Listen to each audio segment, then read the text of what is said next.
pessoal, tudo bem? Estamos começando mais um quadro Nossa Gente. E hoje nós temos a satisfação, o prazer de receber uma jovem aqui que já tem história para contar. Maria Eduarda Belotti, também conhecida como Duda, né? Que a gente conhece aqui na cidade. A Duda já fez mestrado, já gosta e adora história, né? Duda, é um prazer receber você aqui.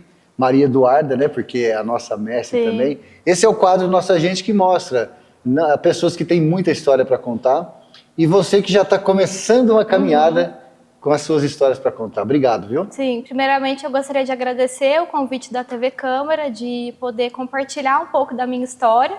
Eu acredito que é uma forma de dar visibilidade para os cidadãos da cidade, cada um em suas respectivas áreas. Enfim, a partir do momento que esses cidadãos são vistos, eles se sentem valorizados, incentivados, isso só tende a trazer benefícios para a cidade. Então, eu agradeço o convite e parabenizo pelo programa Nossa Gente. Maria Eduarda, vamos lá então. Como é que foi a sua formação escolar, acadêmica, desde quando começou aqui em Mococa, né? Sim, eu falo que desde criança eu cresci nesse ambiente de escutar histórias de familiares, sobre vivências deles enquanto jovens, lugares que frequentavam aqui em Mococa.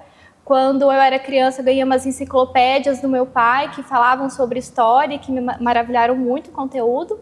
E quando eu entrei na quinta série na escola, que é quando a gente tem as disciplinas separadas, que eu tive contato pela primeira vez com a disciplina de história, foi paixão, assim, à primeira vista, porque de você entender as causas e consequências de muitos acontecimentos aqui do Brasil, da história em geral, do mundo, eu acredito que é uma disciplina que te dá muito pensamento crítico, que é algo que eu acho importante também. Então, todas as junções desses fatores colaboraram para que eu escolhesse o curso de História na universidade. Então, no final do ano de 2016, quando eu terminei o ensino médio, eu fiz o Enem. E no começo de 2017 eu recebi o resultado que eu tinha sido aprovada no curso de licenciatura e bacharelado em História da Universidade Federal de Uberlândia, que fica no estado de Minas Gerais. E para quem não sabe, a licenciatura é voltada para dar aula e o bacharelado é voltado para a área da pesquisa, para você trabalhar com museus, institutos históricos, acervos. E dentro disso eu gostaria muito de reforçar a importância do Enem, porque é a principal porta para a universidade pública hoje em dia. E às vezes pode ter algumas pessoas que falam: ah, mas vou passar para uma universidade pública, eu não pago mensalidade, mas eu chego na cidade, como que eu vou custear? Realmente são questões muito difíceis. Mas é bom a gente sempre salientar que tem muitas universidades que oferecem auxílios, auxílio moradia, auxílio transporte, auxílio alimentação, que tem como forma de manter o estudante na cidade universitária. E para quem não sabe também, o Enem agora passa a valer como, para quem não conseguiu concluir o ensino médio, a pessoa fazendo o Enem, ela tem que atingir alguns critérios, como, por exemplo, tirar pelo menos 450 em todas as áreas de conhecimento, não zerar a redação e ter no mínimo 18 anos. Então, eu falo sempre muito da importância da educação. A educação transformou a minha vida e acredito que ela tem o poder de transformar outras vidas também. E entre 2017 a 2025, eu morei na cidade de Uberlândia. Entre 2017 a 2022, eu fiz o curso de História. Eu tive tanto experiências com a área da licenciatura, eu fiz estágios em escolas, eu fiz pesquisas também, iniciação científica, que é um projeto de pesquisa que a gente tem dentro da universidade. E no final de 2022, eu recebi o resultado que eu tinha sido aprovada no mestrado em História, também na Universidade Federal de Uberlândia. E eu fiquei muito feliz porque a área da pesquisa é algo que eu gosto muito. Então, entre 2023 a 2025, eu fiz meu mestrado em História. Você falou uma coisa interessante quando você foi para a quinta série. Quero voltar só um pouquinho, porque aí as matérias se dividem. Sim. E nós falávamos aqui que você hoje é professora, é mestre, e a professora, o professor, ele tem um papel fundamental, às vezes. Sim. A forma de como ele dá aula, a forma como ele se comunica, como ele mostra esse aprendizado. Isso tocou você também para a história lá atrás, quando você olha e lembra dos seus professores? Eu acredito assim que a docência ela tem muita importância na vida do aluno.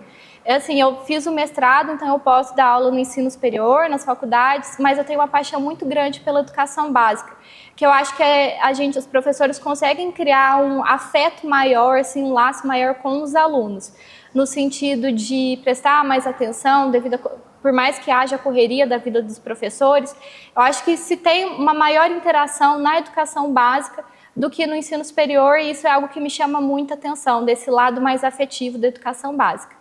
E todos os meus professores marcaram de alguma forma, seja pela didática, pelo jeito entrosado que levaram para a sala de aula. Então, são coisas assim, seja a maneira de dar aula, didática, são fatores que eu busco trazer, que eu trouxe para a minha formação, para quando eu estiver dentro de uma sala de aula, tanto nesse sentido mais de dar aula, da didática, mas também no sentido do afeto, dessa maior preocupação com os alunos, porque acredito que cada aluno vive uma realidade diferente. Eu acredito muito da gente trazer o aluno para dentro da sala de aula, no sentido de, durante as aulas de história, né, que é a minha área, trazer questões do cotidiano dele, para ele ver que ele também é um sujeito histórico, que ele também faz história, que é extremamente relevante o que ele tem para falar. Então, são todos fatores assim. Então, com certeza, eu acredito que o professor ele tem muita influência a partir do momento que ele dá uma boa aula, que ele se mostra interessado na vida do aluno, naquilo que o aluno tem para trazer. Acredito que tem tudo para dar certo. Maria Eduarda, e voltando novamente para o Enem, porque praticamente você deu uma aula aqui, porque você vivenciou isso, né? Você sentiu na pele, você Sim. Saiu de Mococa, você prestou o Enem, foi morar numa cidade. O que você poderia trazer para jovens que estejam nos ouvindo, até para pais e mães também, de orientação, que nem você falou? Existem faculdades que existem até bolsa de moradia. O que você poderia hoje, do jeito que está o Enem, da forma que uma pessoa de classe média ou pobre que vai procurar o Enem, o que você pode dar de principal orientação para quem vai prestar o Enem e escolher uma faculdade nesse mundão que é o Brasil? Sim. Eu acho que até é interessante falar que as inscrições do Enem foram prorrogadas, elas tinham sido finalizadas, mas foram prorrogadas até o dia 13 de junho, sexta-feira, se eu não me engano. E, como eu tinha dito, né, o do Enem ser a principal porta para a universidade pública, mas é muito válido ressaltar também que, através da nota do Enem, você consegue se inscrever no ProUni, que é um programa do governo filiado com as universidades particulares, que, através dele, de acordo com determinada nota que você tira no Enem, você consegue uma bolsa total ou parcial em universidades particulares. Tem também a questão do FIES, que é o financiamento estudantil, que a partir da nota do Enem também você consegue realizar esse financiamento em universidades particulares.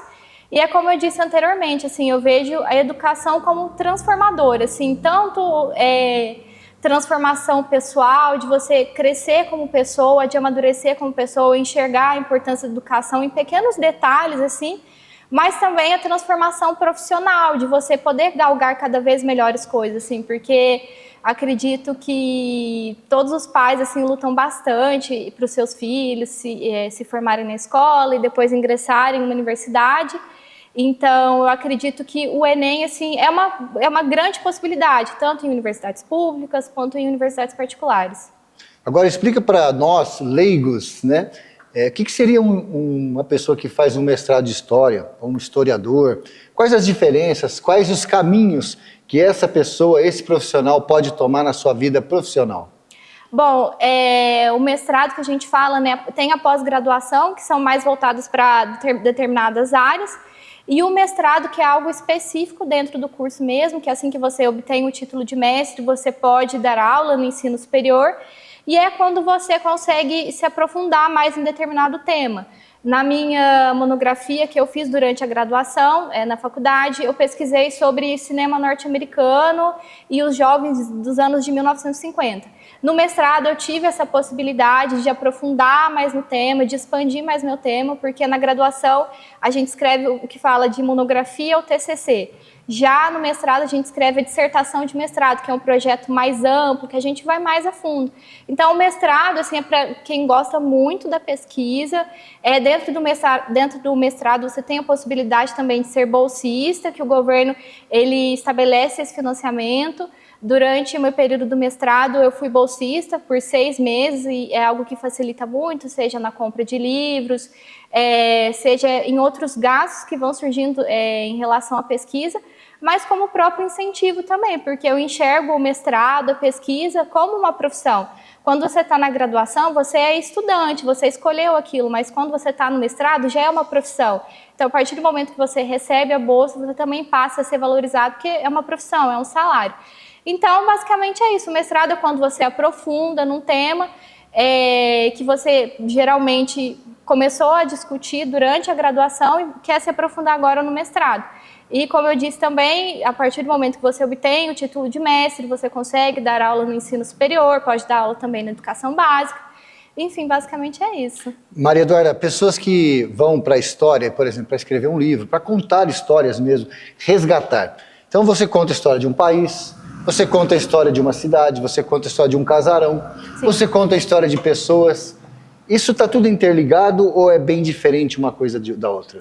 Eu acredito que está tudo muito interligado. Eu tenho uma página tanto no Facebook quanto no Instagram. No Facebook é Mococa Terra Generosa e no Instagram é Mococa Regional.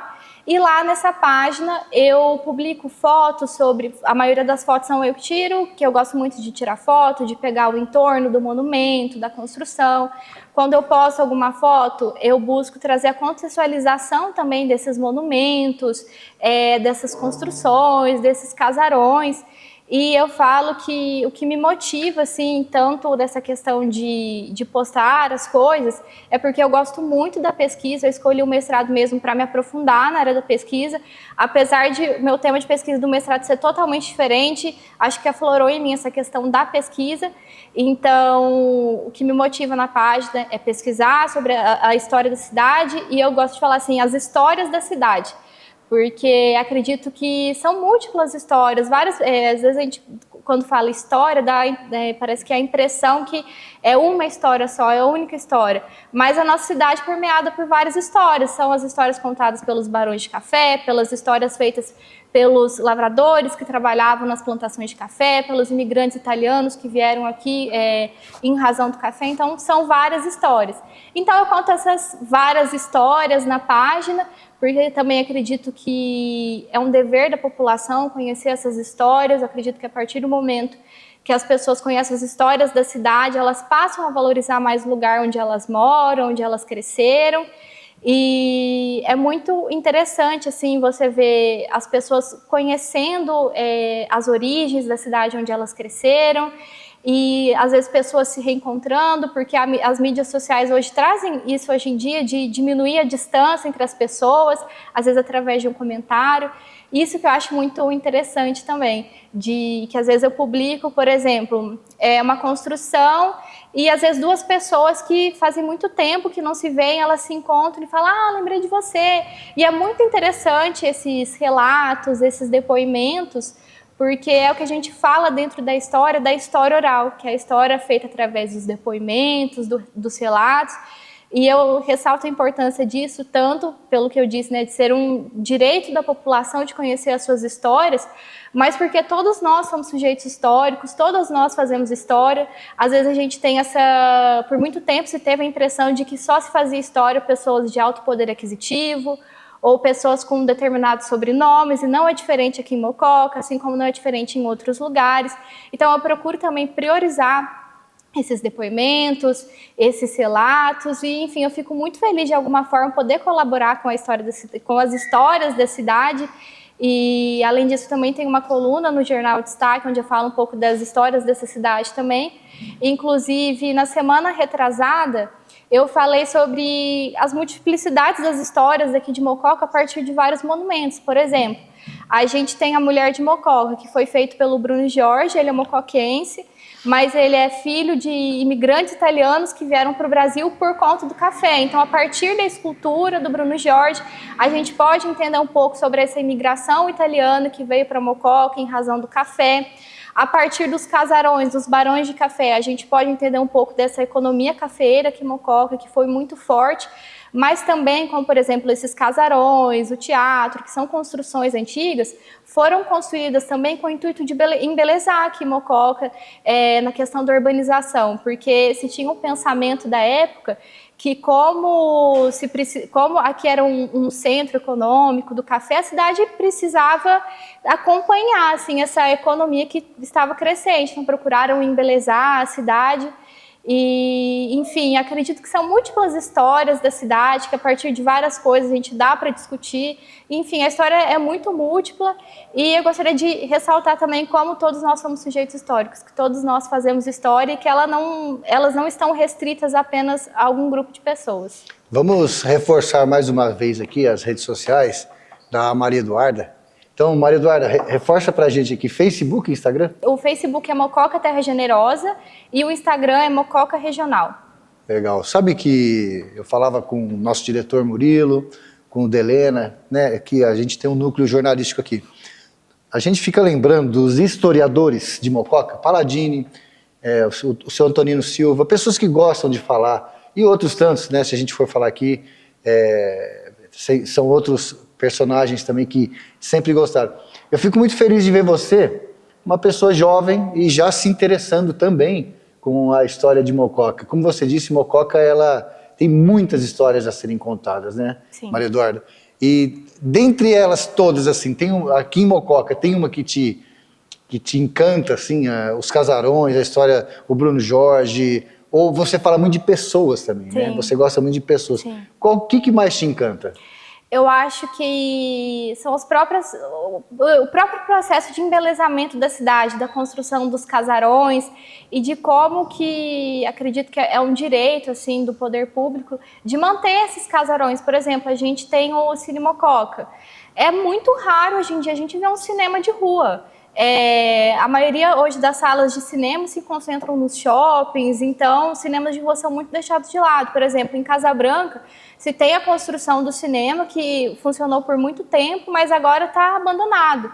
Então, acredito que esses lugares históricos de Mococa mesmo, os lugares físicos em si, o cinema, o teatro, a biblioteca, que, se eu não me engano, agora está em reformas, mas assim que abrir, acredito que é necessário uma maior divulgação sobre o acervo dentro da biblioteca. A gente tem também a Casa de Cultura Rogério Cardoso.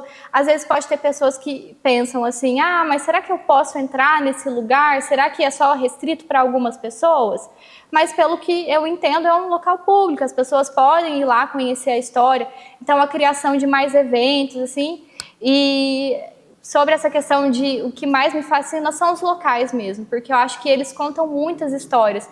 Na página também, inclusive hoje, eu publiquei 2 fotos de um casarão que fica em frente à Igreja da Aparecida, no bairro Aparecida. E muitas pessoas comentaram, que arquitetura bonita, que casa bonita e etc. É uma casa assim que você vê que precisa de um certo restauro, um certo cuidado. E dentro disso eu queria também falar sobre a importância da gente manter esses casarões, esses lugares, como por exemplo o cinema. São lugares que nunca envelhecem, mas que precisam de determinado restauro, de determinada manutenção, preservação, mas sempre pensar nessa questão da preservação e do restauro com muito cuidado, porque assim, às vezes o local tem um determinado desenho que é, por exemplo, final do século XIX. Aí a pessoa fala assim, acho que isso não condiz mais com os valores da modernidade, de hoje em dia, porque tudo está muito moderno e etc. Vou tirar isso aqui. Mas não, o restauro é você cuidar daquele lugar, mas manter a essência, porque senão não tem sentido, assim, é realmente você destruir o coração daquele lugar. Então, eu acredito muito na preservação, muito cautelosa desses lugares, do cinema, dos casarões, porque, na minha opinião, são esses lugares que mais chamam a atenção, assim, que mais contam as histórias da cidade. Muito legal bater o papo com a Maria Eduarda. Eu lembro dela garota, aqui do Colégio Maria Imaculada. Foi nascida e criada na Mocoquinha, de 2 famílias muito queridas, Belotti e Moraes. A gente acompanha essa família. E é um prazer muito grande estar recebendo aqui hoje a Maria Eduarda, partindo para o final, Maria Eduarda. Viva a história, né? Viva a história e Sim. um recado final aí para jovens, para as pessoas mais velhas, para quem você quiser. Um recado que eu deixo assim é de procurar, procurar o direito de vocês, quer saber as histórias do lugar onde vocês nasceram. Eu falo que quando eu estava em Uberlândia, eu sempre fui muito saudosista em relação ao Mococa, de ter esse orgulho de ter nascido, crescido, meus familiares serem daqui. A gente acaba criando laços muito fortes com a cidade. E eu lembro que quando eu ia no mercado lá e às vezes via algum produto do Laticínios Mococa, eu ficava muito feliz também, porque era uma sensação de você ver algo muito familiar, mas ao mesmo tempo aquele orgulho de sentido de progresso do laticínio se expandir para além da região, mas ir para outros estados também. Então, manter esse sentimento de saudosismo em relação à cidade, desse direito de todos, que é conhecer as histórias da nossa cidade de Mococa. Eu acredito que a partir do momento que a gente mantém muito viva essas histórias da nossa cidade, a gente passa a valorizar ainda mais o local onde a gente mora. E, enfim, é isso que eu tenho para deixar. Estudem bastante, acredito que o conhecimento é libertador, ele abre portas para amadurecimento pessoal, para amadurecimento profissional. Enfim, agradeço muito o convite da TV Câmara, você, Marcelo, pela entrevista. Fico muito feliz de poder compartilhar um pouco da minha história, das minhas vivências. Enfim, muito obrigada.